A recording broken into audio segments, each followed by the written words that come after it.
सुहानी अभी भी फ्लोर पर बैठी रो रही थी। उसे रोते हुए 5 मिनट हो गए थे। तभी उसे कियान की कही बातें याद आई कि अगर वह उसे शादी करेगी तो वह उसकी फैमिली के को कुछ नहीं करेगा।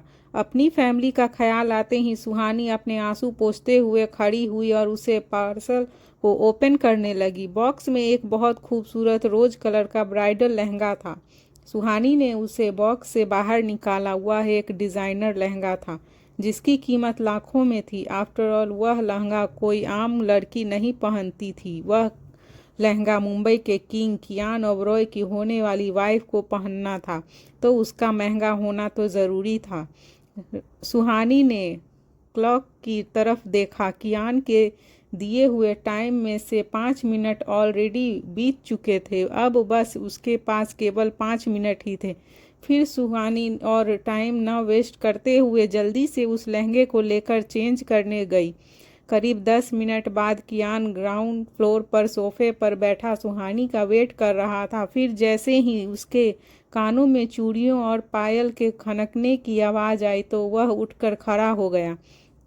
स्टेयर्स के ऊपर सुहानी खड़ी होकर कियान को ही देख रही थी। कियान की पीठ सुहानी की तरफ थी। उसने अभी सुहानी का चेहरा नहीं देखा था। तभी कियान अचानक ही पीछे पलटा और पीछे पलटते ही उसकी आंखें सुहानी के चेहरे पर जाकर थम गई। सुहानी, जिसकी खूबसूरती का कोई जवाब नहीं था, आज वह दुल्हन बनकर बला की खूबसूरत लग रही थी। उसका तरासा हुआ चेहरा और सिप की मोती जैसी चमकती त्वचा उसे भीड़ में भी अलग बताती थी। कियान की नज़रें सुहानी के खूबसूरत चेहरे पर ही ठहर गई थी। उसने सुहानी को देखते हुए मन ही मन खुद से कहा, कोई इतना भी खूबसूरत कैसे हो सकता है। यह कहने अगले पल ही उसने अपने ख्यालों को झटकते हुए कहा, ये मैं क्या सोच रहा हूँ। फिर अपने अंदर उमड़ रहे जज्बातों से लड़ते हुए कियान सुहानी की तरफ पीठ करके खड़ा हो गया। सुहानी कियान को देखते हुए स्टेयर से नीचे आ रही थी। उसकी आंखें एकटक कियान को ही घूर रही थी। उसने कियान को घूरते हुए मन में ही खुद से कहा, मैंने कभी नहीं सोचा था कि एक दिन मेरी यह खूबसूरती मेरे लिए अभिशाप बन जाएगी। सभी को यह चेहरा चाहिए ना, तो ठीक है, अब मैं भी इसी चेहरे का इस्तेमाल करूंगी और अपना मकसद पूरा करूंगी। वहीं राहुल ने जब सुहानी को देखा तो उसे देखते हुए उसने खुद से कहा, मैंने आज से पहले इतनी खूबसूरत दुल्हन नहीं देखी। शायद इसे ज़्यादा सुंदर दुल्हन कोई और हो ही नहीं सकती। राहुल ने तो पहले ही भविष्यवाणी कर दी थी कि वही फ्यूचर में मिसेस कियान ओबरॉय बनेगी। आज उसे ऐसा लग रहा था जैसे वह कोई एस्ट्रोलॉजर था। उसने जैसा सोचा था सब वैसा ही हो रहा था। कियान ने एक बार फिर सुहानी को मुड़कर देखा और देखते ही इस बार भी उसकी नज़रें उस पर थम गई। फिर वह खुद को सुहानी के पास जाने से रोक नहीं पाया। सुहानी जब लास्ट स्टेयर पर आई तो कियान ने उसके पास जाकर अपना एक हाथ उसके सामने बढ़ा दिया। सुहानी कियान के हाथ को घूर कर देखने लगी। फिर उसने कियान को मन में ही कोसते हुए कहा, जैसे ही मैं इस राक्षस के बारे में अच्छा सोचने लगती हूँ तभी यह कुछ ऐसा कर देता है कि मुझे इससे पहले से ज़्यादा नफरत हो जाती है। सुहानी ने कियान को कोसते हुए न चाहते हुए भी अपना हाथ उसके हाथ में रख दिया। कियान सुहानी को अपने साथ बाहर लेकर आया। उसने जैसे ही अपनी कार का डोर ओपन किया तो यह देखकर सुहानी और राहुल दोनों ही हैरान रह गए। सुहानी से ज़्यादा तो राहुल को शौक लग रहा था। उसके बॉस ने कभी किसी के लिए भी कार का डोर ओपन नहीं किया था, पर उसने आज ऐसा किया था। सुहानी कियान से कुछ कहे बिना ही कार में जाकर बैठ गई। फिर कियान अपने आदमियों के साथ मैरिज रजिस्टर के ऑफिस के लिए चला गया। वहीं दूसरी तरफ यूएसए में रात के 10 बज रहे थे। क्लब की चमकती डीम लाइट में कुछ लड़कियां डांसिंग फ्लोर पर डांस कर रही थी। उनमें से एक लड़की जिसने ब्लैक कलर का वन पीस पहना था, वह दिखने में बहुत एलिगेंट और हॉट लग रही थी। उसकी टाइट फिटिंग ड्रेस में उस लड़की के बॉडी कर्व्स अच्छे से दिख रहे थे। कुछ अंग्रेज लड़के जो उस लड़की को ही देख रहे थे, उनमें से एक ने कहा, सी इज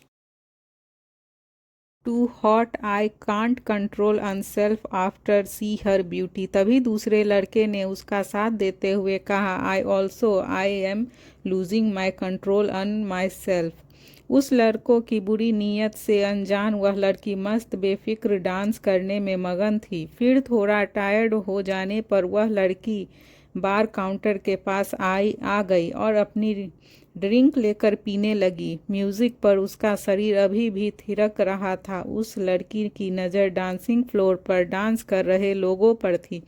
वह अपनी स्मोकी आईज से सभी को देख रही थी। तभी वे लड़के जो उसे लस्ट भरी नज़रों से देख रहे थे, वे उसके पास आकर इधर उधर उसके दोनों साइड खड़े हो गए।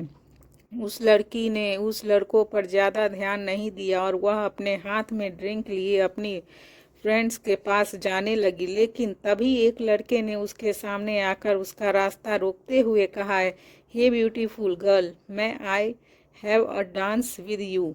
उस लड़के की बात सुनकर उस लड़की ने एक वर्ड में रिप्लाई दिया, नो। यह कहकर वह वहाँ से जाने लगी। तभी एक लड़के ने उसका पीछे से हाथ पकड़ लिया और उसे रोकते हुए कहा, oh come on baby, why don't we make this night memorable together. उस लड़के की बात पर उस लड़की ने उसे धक्का देते हुए कहा, लीव। उस लड़की के मना करने पर भी उस लड़के ने उसका हाथ और ज़्यादा कसकर पकड़ लिया। फिर उस लड़की ने गुस्से में अपनी आंखों को छोटा करते हुए कहा, I said leave my hand. जब 2 बार उसके मना करने पर भी उस लड़के ने उसका हाथ नहीं छोड़ा तो उस लड़की ने गुस्से में कहा, साला कोई भी चैन से नहीं रहने देता। मैं जितना वायलेंस से दूर रहना चाहती हूँ, वायलेंस उतना ही मेरे पास आ जाता है। क्या वायलेंस को मैं इतनी पसंद हूँ? यह कहते हुए उस लड़की ने अपना एक हाथ अपने फोरहेड पर रख लिया। फिर उसने उस लड़के को देखा और उसे देखते हुए ही कहा, आज तू तो गया साले। इतना कहकर उसने अपने एक पैर को थोड़ा मोड़ा और उस लड़के के दोनों पैरों के बीच में जोर से किक कर दिया। किक पड़ते ही वह लड़का जल्दी से उसका हाथ छोड़कर फ्लोर पर गिर गया। फिर उस लड़की ने अपने दोनों हाथों को झाड़ते हुए कहा, साला जिसे देखना चाहिए वह तो देखता नहीं और यह नमूने चले आते हैं मुझे देखने। यह कहते हुए वह जाने के लिए मुड़ी कि तभी वे दोनों लड़के उसे घेर कर खड़े हो गए। तभी उस लड़की ने एक हाथ से अपना माथा पीटते हुए कहा, ये नहीं सुधरेंगे। यह कहते हुए उसने दोनों लड़कों को देखा और अपने छोटे से पर्स से शर्ट गन निकालकर दोनों ही लड़कों को एक एक करके शूट कर दिया। गन की आवाज़ सुनकर वहाँ का माहौल एकदम से चेंज हो गया था। सभी हैरानी से आंखें फाड़े कभी उस लड़की को देखते तो कभी उसके सामने पड़ी दोनों लड़कों की लाशों को। फिर तभी वहाँ कुछ गार्ड्स ब्लैक सूट में आए और उस लड़की के सामने सर झुकाकर खड़े हो गए। फिर लड़की ने उन गार्ड्स को ऑर्डर देते हुए कहा, ले जाओ इन्हें यहाँ से और डाल दो इन्हें डस्टबिन में। साले मुझे मोलेस्ट करने आए थे। मुझे मोलेस्ट करने से पहले थोड़ी जांच पड़ताल कर लेते तो आज जिंदा होते। उसकी बात सुनकर भीड़ में से एक लड़की बोलती हुई उसके पास आई, यार रिया, तू ऐसे क्लब में गन कैसे निकाल सकती है? तेरे गार्ड्स थे ना, तो वो इन लड़कों को हैंडल कर लेते। तुझे क्या ज़रूरत थी इन्हें मारने की? उस लड़की की तरफ देखकर रिया ने कहा, इन सालों ने मुझे छेड़ा था ना कि मेरे गार्ड को, तो इन्हें सज़ा भी मैं ही दूंगी ना। वहीं दूसरी तरफ इंडिया में कियान और सुहानी मैरिज रजिस्टर के ऑफिस के अंदर खड़े थे। वह ऑफिसर जो वहां बैठा कियान और सुहानी की शादी करवा रहा था, वह कियान को देखकर सरप्राइज था। उसने अपने कांपते हाथों से फाइल को कियान के आगे रखते हुए कहा, सर यहाँ साइन करना है। कियान ने पेन उठाई और बिना टाइम वेस्ट किए सिग्नेचर कर दिया और सिग्नेचर करके पेपर सुहानी की तरफ बढ़ा दिया। सुहानी ने कियान की घूरते हुए उसके हाथ से पेन ले ली और कुछ सोचने लगी। उसने रह रहकर अपनी फैमिली का ख्याल आ रहा था। कियान ने उसे सोचने में डूबा देखकर उसका हाथ पकड़ लिया। सुहानी का हाथ जैसे ही कियान ने हाथों में गया तो वह चौंक गई। उसने कियान को एक नज़र देखा। कियान का चेहरा एक्सप्रेशन लेस था। सुहानी ने उसके एक्सप्रेशन लेस चेहरे को देखकर मन ही मन खुद से कहा, स्टोन हाइड पर्सन। यह कहते हुए उसने सिग्नेचर कर दिया। फिर उन दोनों के सिग्नेचर करते ही ऑफिस से कहा, कॉन्ग्रेचुलेशन, आज से आप दोनों पति पत्नी हैं। यह सुनकर सुहानी का तो मन किया कि वो मर जाए। कियान और सुहानी दोनों ही एक दूसरे को घूर रहे थे। तभी राहुल अपने हाथ में एक थाल लिए आगे आया। कियान ने उस थाल में रखी वरमाला लेकर उसे सुहानी के गले में पहना दी। इस पूरे टाइम वह कियान को घूरे जा रही थी। उसका मन कर रहा था कि वह कियान को कच्चा चबा जाए।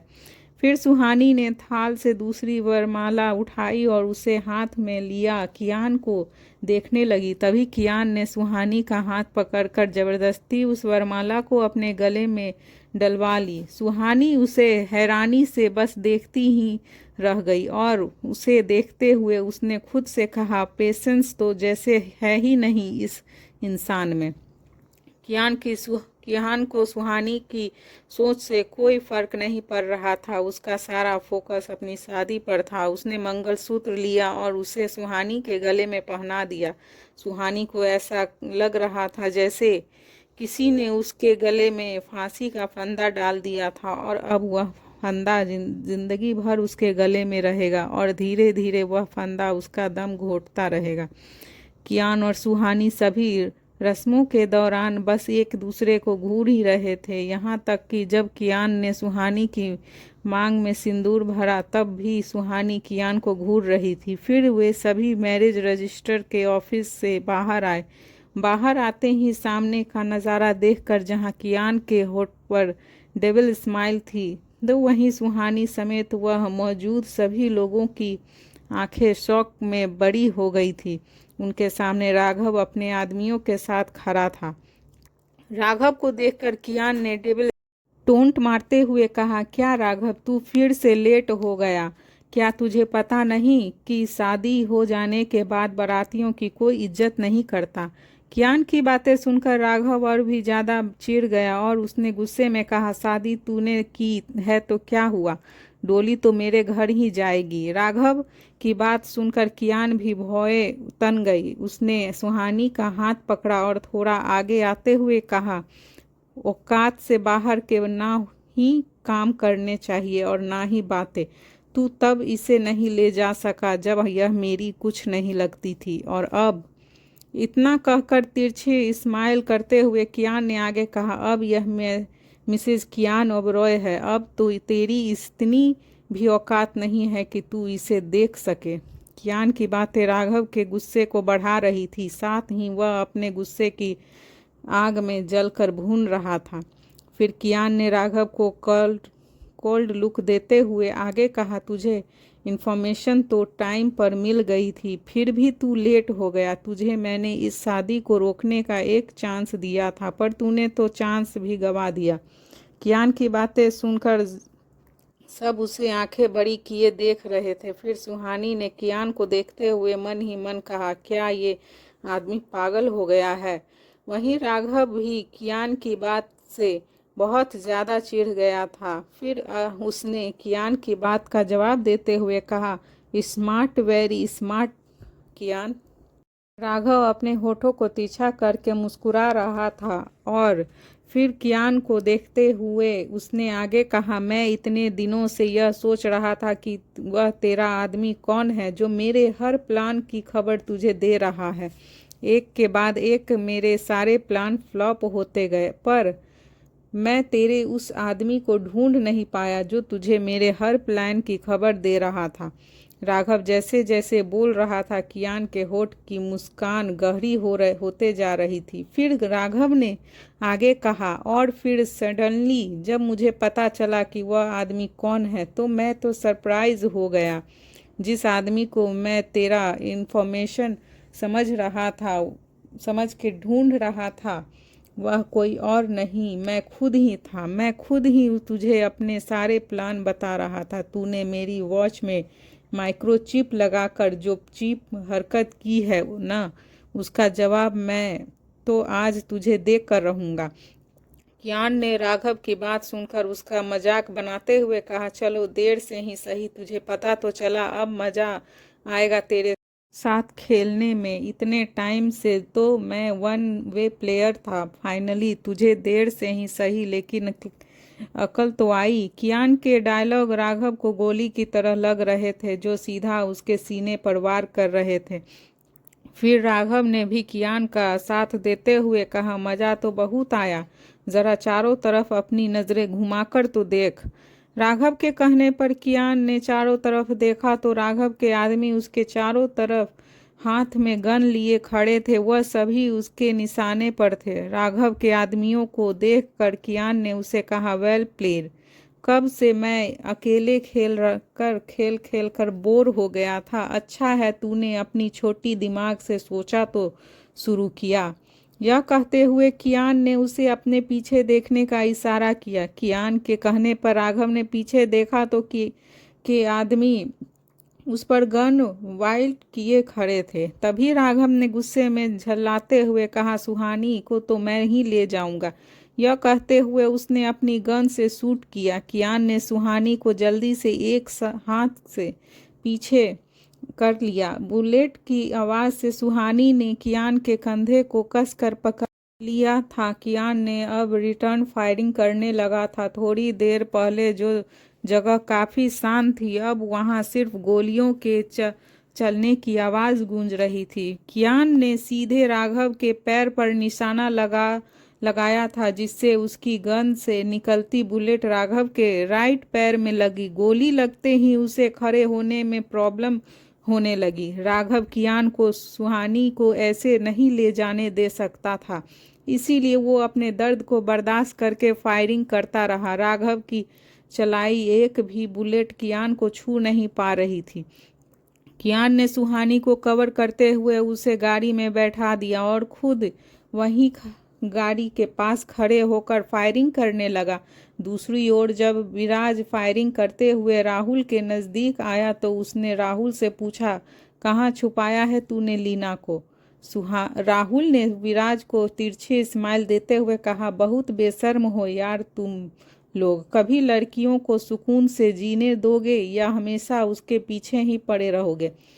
राहुल की बात सुनकर विराज ने गुस्से में कहा, तेरे इस फालतू के लेक्चर का मेरे पास टाइम नहीं है, चुपचाप बता दे कि लीना कहाँ है। यह कहते हुए विराज राहुल के ऊपर फायरिंग करने लगा। राहुल ने भी उसके ऊपर रिटर्न फायरिंग करते हुए कहा, यह तो मुझे कभी पता नहीं चलेगा। उधर विष्णु और शिवा भी आपस में भिड़े हुए थे। वहीं कियान इस सब से फ्रस्ट्रेट हो गया था। उसने राघव को घूरते हुए कहा, बहुत देर हो गई, अब यह खेल खत्म करते हैं। यह कहकर कियान ने राघव के उसी शोल्डर पर निशाना लगाया जहां उसने उसे पहले शूट किया था। कियान का निशाना इतना परफेक्ट था कि उसकी गन से निकलती बुलेट सीधे राघव के उसी कंधे पर जाकर लगी। राघव को गोली लगते ही उसकी चीख निकल गई।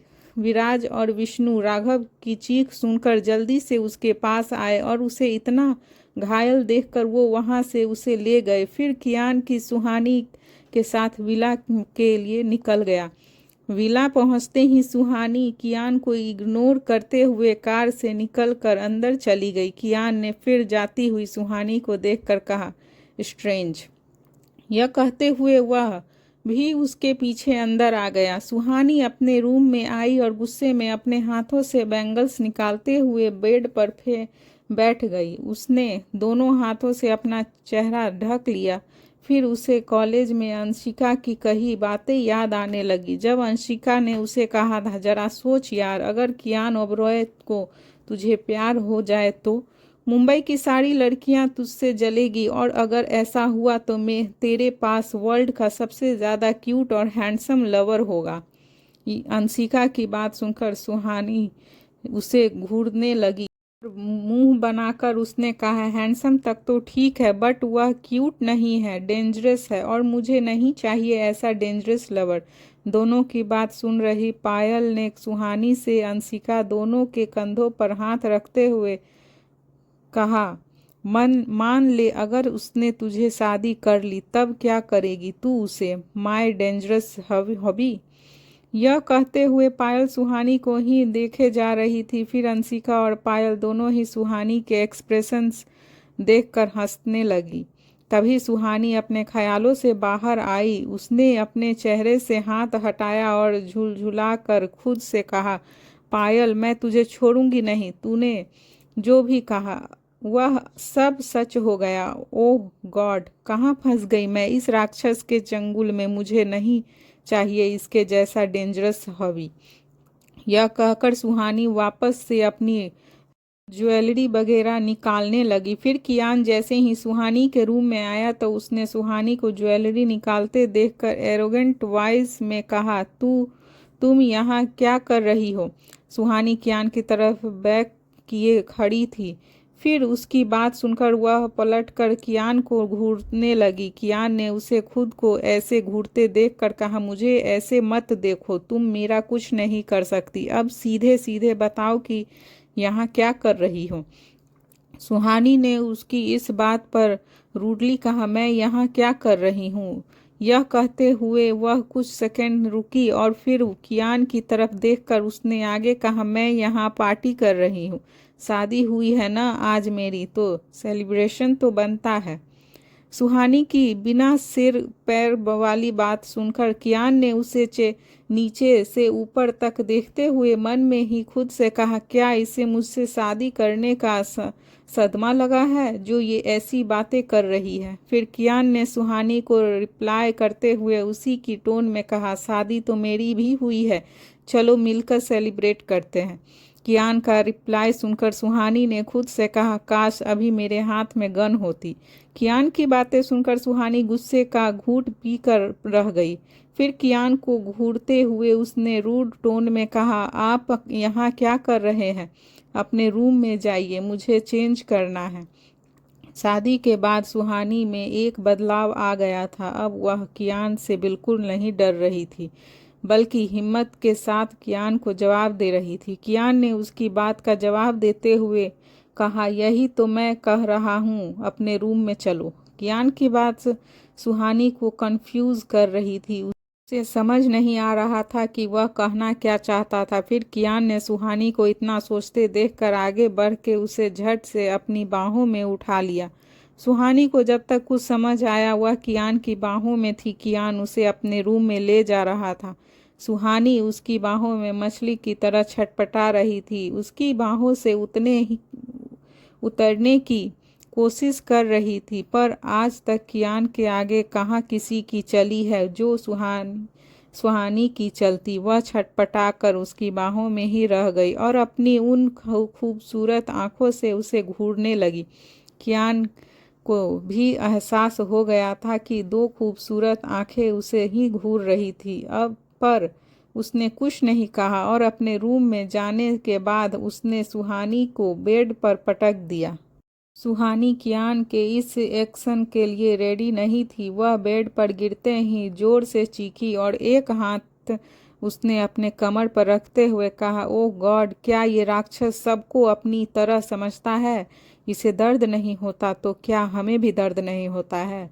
फिर कियान को घूरते हुए सुहानी ने आगे कहा, अरे हम नॉर्मल इंसान हैं, तुम्हारी तरह स्ट्रॉन्ग मैन नहीं है। सुहानी ने यह सारी बातें धीरे से ही कही थी। वह जानती थी कि अगर उसकी यह बातें कियान के कानों तक गई तो उसके साथ आगे क्या हो सकता है। भले ही वह कियान के सामने कितनी भी हिम्मत दिखला ले, पर उसके अंदर कियान का डर बरकरार था। सिर्फ वह इस डर को छुपाने की नाकाम कोशिशें करते रहती थी। सुहानी को ऐसे देखकर कियान को उस पर हंसी आ रही थी, पर उसने अपने चेहरे पर बिना कोई भाव लाए कहा, आज से तुम यहीं रहोगी। यह सुनकर सुहानी की आंखें बाहर आ गई और अभी उसने बेड से उठते हुए कहा, क्यों, मैं यहाँ क्यों रहूंगी। मैं यहाँ नहीं रह सकती। कियान को अपना फैसला सुनाकर उसने अपने मन में ही खुद से कहा, इस राक्षस के साथ रहने से अच्छा है मैं कॉकरोचों और छिपकली के साथ रह लूं। सुहानी की बात सुनकर कियान उसे घूरने लगा। सुहानी उसके ऐसे देखने से सहम गई और मन में ही खुद से बोली, यह मुझे ऐसे क्यों देख रहा है? क्या मैं इनके अंदर के शैतान को जगा दिया? सुहानी खुद से ही बातें करते हुए कियान से नजरें चुराने लगी। तभी कियान ने उसे देखते हुए कहा, क्या तुम्हें सच में कुछ नहीं पता है या फिर तुम मुझसे सुनना चाहती हो? कियान की डबल मीनिंग बातें सुनकर सुहानी एक्सप्रेशन फील कर रही थी। तभी कियान ने आगे कहा, आज से हम दोनों इसे कमरे में रहेंगे एक साथ। सुहानी ने कियान की बात पर उसे एक नज़र देखा पर उसने कुछ नहीं कहा। वह इतना तो अब समझ गई थी कि वह कितनी भी कोशिश कर ले पर कियान से जीत नहीं सकती, ना बातों में और ना ही पावर में। इसीलिए उसने आगे कुछ नहीं कहा और चुपचाप उठकर बाथरूम में चेंज करने के लिए चली गई। सुहानी के जाने के बाद कियान ने अपना ब्लेजर निकाला और शर्ट के ऊपर के 3 बटन खोलकर वह उन लाल निशानों पर लोशन लगाने लगा जो उसके शरीर पर अभी भी मौजूद थे। सुहानी बाथरूम में थी। वह पूरे बाथरूम को एक्सप्लोर कर रही थी। यह पहली बार था जब सुहानी कियान के बाथरूम में आई थी। चारों ओर नजरें घुमाते हुए उसने कहा, लोगों का कमरा भी इतना बड़ा नहीं होता जितना बड़ा इनका बाथरूम है। यह शावर लेने के बाद यही सो जाते हैं क्या? यह कहते हुए सुहानी कोने में पड़ी रेस्टिंग काउंट को देख रही थी। फिर उसने खुद से ही आगे कहा, चलो सुहानी चेंज कर ले, तुझे क्या करना है?